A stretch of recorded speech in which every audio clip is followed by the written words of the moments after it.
estudio literatura en la Universidad Católica.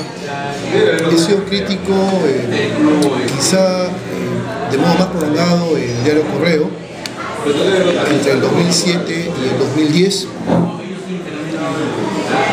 Una experiencia interesante, fue la primera vez que hacía crítica continua, todas las semanas, y fue la primera vez que me obligaba a leer un título de la semana. Para tener un título de la semana, o leer por adelantado para saber que iba a tener una columna luego de eso. ¿Y qué tal paga? ¿Valía la pena? Yo creo que... ¿O la compensación era más personal? La compensación siempre es más espiritual, ¿no? Darse el gusto de hacerlo. Ahora, si uno puede recibir alguna compensación, no está mal. Hay tantos libros que uno no puede realmente comentar todo. Y hay un momento en que hay que hacer una especie de labor de filtro. Yo intentaba asegurarme de que reunieran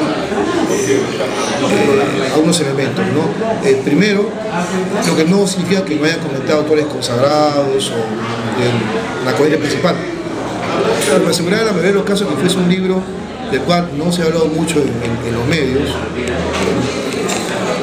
y que el libro tuviera un valor literario, un valor a una cuota de originalidad y de aporte.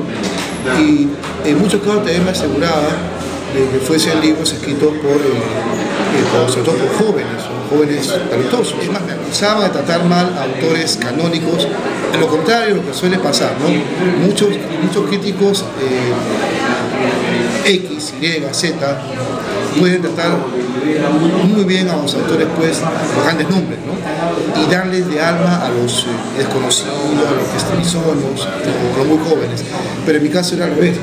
El medio y el espacio que se nos da en los diarios es muy mezquino, y son espacios que tienden a reducirse. Las bondades de un crítico tienen que ver ahora con la capacidad para usar el espacio que se les asigna. Y quizá muchos de estos textos, a veces por el tiempo y el espacio, apenas pueden abordar uno o dos aspectos interesantes de un libro, de un poemario.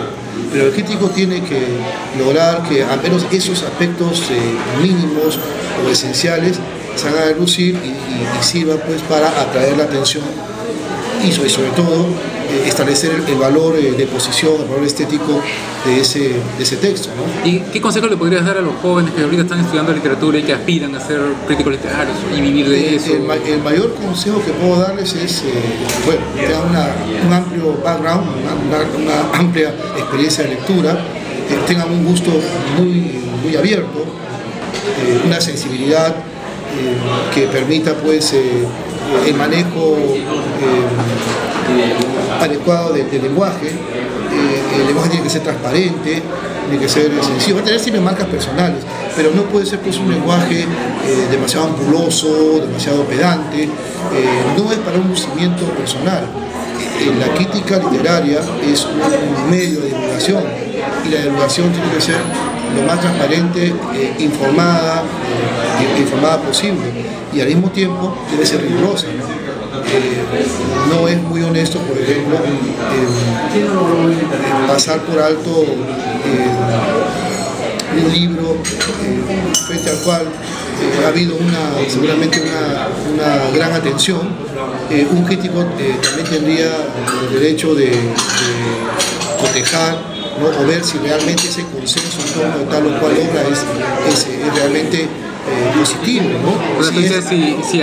O sea, que el crítico contraste su opinión del libro con la de otros críticos.